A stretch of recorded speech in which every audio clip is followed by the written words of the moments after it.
बहुत समय पहले की बात है। भूटान में 3 बौद्ध भिक्षु रहते थे। उनको आज बहुत कम याद किया जाता है क्योंकि उन्होंने कभी किसी को अपना नाम नहीं बताया। भूटान में उनको मुख्यतः 3 लाफिंग मोंक्स के नाम से जाना जाता है। वे तीनों हमेशा एक साथ एक गांव से दूसरे और फिर तीसरे की यात्रा करते रहते थे और हमेशा हंसते रहते थे। वे तीनों जब भी किसी गांव या नगर में जाते थे तो वहां हंसना शुरू कर देते थे। उनको देखकर लोग धीरे धीरे इकट्ठा होना शुरू होते थे और फिर लोग भी हंसने लगते थे। इस तरह से धीरे धीरे हंसने वालों की संख्या बढ़ने लगती थी और जब यह संख्या बहुत बड़ी हो जाती थी तब वे दूसरे गांव की तरफ चल पड़ते थे। उनकी शिक्षा, ज्ञान, प्रार्थना मात्र हंसी थी। उन्होंने कभी किसी से कोई बात नहीं की, केवल एक वातावरण उत्पन्न किया जिसमें लोग हंस सके। इस कारण पूरे भूटान में उनको आदर और सम्मान मिलता था। इस तरह के भिक्षु ना तो उनसे पहले कोई हुए और ना ही उनके बाद। उनकी हंसी से ऐसा प्रतीत होता था जैसे वे कह रहे हों कि जीवन को इस तरह से लेना चाहिए जैसे हंसने का एक बड़ा मौका हो, जैसे उन्होंने ब्रह्मांड की किसी गहरे रहस्य का पता लगा लिया। उनकी हंसी का यह सफर कई सालों तक चलता रहा और एक दिन वे एक खास गांव में पहुंचे। उस गांव में पहुंचते ही एक की मृत्यु हो गई। एक भिक्षु की मृत्यु की खबर चारों तरफ आग की तरफ फैल गई। लोग दूर दूर से उस गांव की तरफ दौड़ दौड़ कर आने लगे। उस दिन कोई भी अपना काम नहीं कर रहा था। खेत सुनसान थे, बाजार खाली, कारखाने, स्कूल सब बंद हो गए। इस स्थिति पर अन्य दोनों भिक्षुओं की प्रतिक्रिया क्या होगी यह जानने के लिए लोग ज्यादा उत्सुक थे। आसपास के कई गांव और नगरों के लोग वहां एकत्रित हो गए।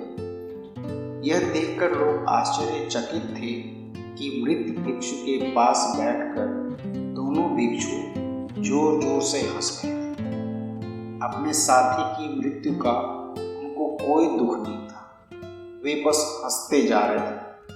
कुछ लोग मृत भिक्षु के अंतिम संस्कार की तैयारी कर रहे थे। चारों तरफ लाखों लोग जमा थे, सब खामोश थे, लेकिन दोनों भिक्षु जोर जोर से हंस रहे थे। तभी एक व्यक्ति ने, जो उस मृत भिक्षु के अंतिम संस्कार की तैयारी कर रहा था, आकर दोनों भिक्षुओं से पूछा, उनका एक साथी मर गया है, उसके लिए शोक मनाने के स्थान पर वे लोग हंस क्यों रहे?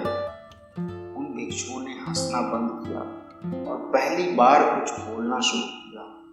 लोग उनकी बातें सुनने को बेचैन थे। उनमें से एक ने कहा, कल इस गांव में आते समय उन्होंने एक शर्त लगाई थी कि हम में जिसकी मृत्यु सबसे पहले होगी वह जीतेगा, और देखो इस बदमाश ने हम दोनों को हरा दिया। उसने एक नियम और भी बना रखा है, मृत्यु के बाद उसके शरीर को नहलाना, कपड़े बदलना, यह सब न किया जाए। वह जैसा है उसी अवस्था में उसके शरीर को आग के हवाले कर दिया जाए। उस व्यक्ति ने कहा, लेकिन यह पुराना नियम है कि मरने वाले के अंतिम संस्कार से पहले उसके शरीर की गंदगी साफ की जाती है, उसके कपड़ों को बदला जाता है।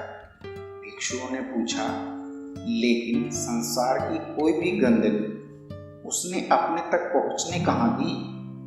उसका शरीर, उसके कपड़े और उसकी आत्मा सभी पवित्र। उन दोनों भिक्षुओं के आदेश के अनुसार बिना उसको नहलाए, कपड़े बदले, मृत भिक्षु के शरीर को आग के हवाले कर दिया गया। आकाश में बादलों का आकार एक बहुत बड़े भिक्षु के रूप में हो गया और उसे देखकर दोनों भिक्षु फिर जोर जोर से हंसने लगे और उन दोनों को हंसता देखकर धीरे धीरे वहाँ एकत्रित सभी लोग भी हंसने लगे। मोरल ऑफ द स्टोरी यह है कि जीवन में जो भी परिस्थितियाँ होती हैं, उस परिस्थिति को हम जितना आसान तरीके से लेंगे वह उतनी ही आसान होती चली जाएगी।